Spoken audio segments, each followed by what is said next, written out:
You know, it's funny how sometimes the simplest stories can teach us the most profound things about ourselves.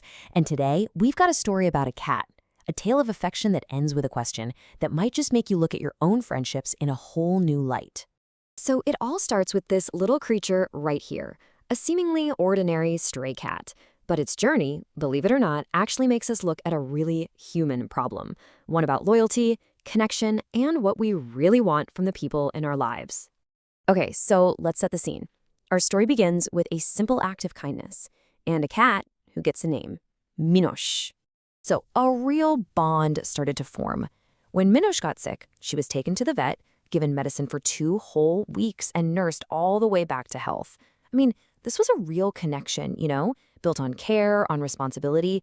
But then things started to get a little weird. And this didn't happen overnight, it was gradual. At first, Minosh would just vanish for a few days at a time. Then, she stopped staying the night altogether. She'd still pop into the garden for a quick snack, but she never stuck around. And then, after about 3 months, poof, she was just gone. Completely. And this is where the plot thickens. Because her disappearance, it wasn't an accident. Oh no. It was a choice. So get this. One day, a chat with a neighbor from across the street just blows the whole mystery wide open. They start talking about their amazing new cat they call her Boncuk, who just happened to show up, you guessed it, right around the time Minosh went missing. And boom, there it is, the key difference. See, Minosh had affection, she had care, but Boncuk?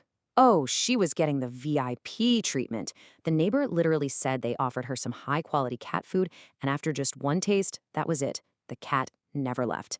Spoiled with the best of everything, Minosh had made her choice. And this, right here, is what this whole thing is really about. The story isn't just about a cat's loyalty, or, lack of it. It's like holding up a mirror to ourselves. Seriously, just think about this for a second. What if we weren't talking about a cat? What if this was one of your friends, someone you really cared for, someone you helped out, and then they just drifted away because someone else came along who could offer them something better? Maybe a cooler social scene, more opportunities. How would that make you feel? What would you do? Yeah, it's a really tough question, right? And as you can probably guess, people have some very different reactions to this idea. And those reactions, well, they say a lot about how we view connection and loss. So on one hand, you've got the optimist, right? The person who sees this not as a rejection, but as a chance to grow. Instead of getting hurt, their first thought is, hey, let's just make the circle bigger. We can all hang out. They find happiness in their friend's new connection. And then you've got the complete opposite reaction. This is way more detached, maybe a little self-protective. It's basically saying, look, their choices are their own. It has nothing to do with me. It's a way of just emotionally checking out. So which one of those sounds a little more like you? All of this really makes you wonder, why do we even put ourselves through this emotional roller coaster? What is it about friendship that's so fundamentally important to us? Well, the reasons are pretty simple, but also really deep. We need people to share life with, someone to play with, to talk to. We need them there for support when things get tough. But it's also about being there for them when they're sad or just wanting to have fun together. At the end of the day, friendship is a two-way street. It's built on a mutual need, on depending on each other. All right, let's have a little fun with this. We've looked at the human side, but what if we could actually hear from the source? What would Minosh, or Boncuk, say if she could actually talk? Maybe it'd start with just pure, unfiltered affection. And of course, the total shock of being able to say it out loud, a perfect moment of connection. But let's be real, that probably wouldn't last long. Because right after the I love you comes the list of demands. Simple, direct, no messing around. This relationship is built on some pretty basic, non-negotiable needs. And here's where it gets really honest. This is the deal, plain and simple. There's love, sure, but there are also some very clear terms and conditions.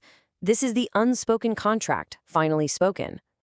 And this one, wow. This just cuts right through everything, doesn't it? It's just a raw, honest admission of vulnerability and total dependence. At the end of the day, it's about survival. And this is the perfect summary of the whole relationship, isn't it? The dream of lifelong companionship, immediately followed by a very practical, very urgent need. It's both poetic and, well, really pragmatic. So where does that leave us? We might not trade our friends for better cat food, but let's be real. All of our friendships have these unwritten rules, these unspoken deals. They all have things that keep us connected. So what are yours? What's the high-quality food in your friendships that keeps you and them coming back? Definitely something to think about.